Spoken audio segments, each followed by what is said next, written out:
ήθελα να αποφύγω. Εγώ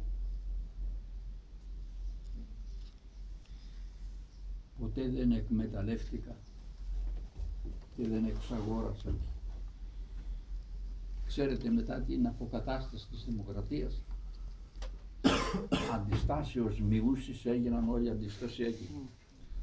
Προσωπικά, ούτε και το λέω, ούτε και το ανέφερε βέβαια, εγώ δεν θα το ανέφερα καθόλου.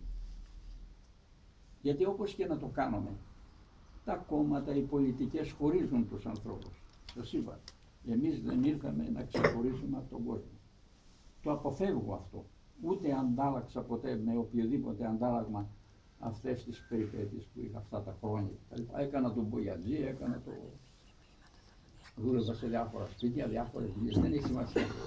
Λοιπόν, παρακαθάλια. Ο ίδιος. Έχετε γράψει ποίηματα γι' αυτό? Ελάχιστα. Ελάχιστα. Δεν ωφελούν αυτά τα πράγματα. Αυτά ήταν τότε, έτσι, για μια στιγμή. Δεν είναι διαχρονικές αξίες αυτές. Δεν θα καταστήσουμε την εξορία διαχρονική αξία. Εμείς θέλουμε να καταστήσουμε αξία την αγάπη, τη συνάφη των ανθρώπων, τη συνεργασία. Τι να τα λέμε. Δεν ξέρω, μπορεί να είναι μερικοί μου λένε για εδώ όμως κάνω μια παρέμβαση.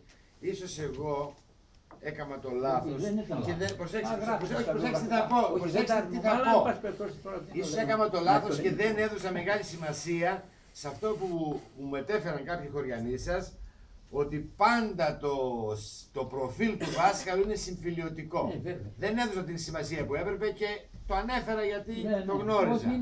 Εντάξει, αλλά εδώ αποδεικνύεται στην πράξη πόσο συμφιλιωτικό είναι το προφίλ. Γιατί εντάξει, είστε παιδάκια και δεν θέλετε να καταλάβετε. Δεν το κρύβω εγώ, ούτε αισθάνομαι. Ότι αν μπούμε στη διαδικασία να μιλήσουμε για την εξορία. Τώρα να σκαλεύουμε και να λέμε. Εντάξει, σεβαστό.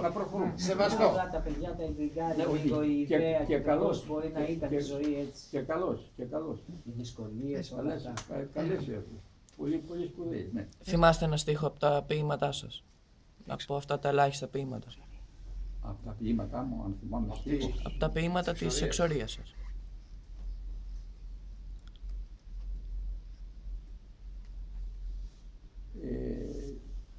Ακριβώς μπορεί να μην θυμάμαι τα λόγια, αλλά θυμάμαι το περιστατικό.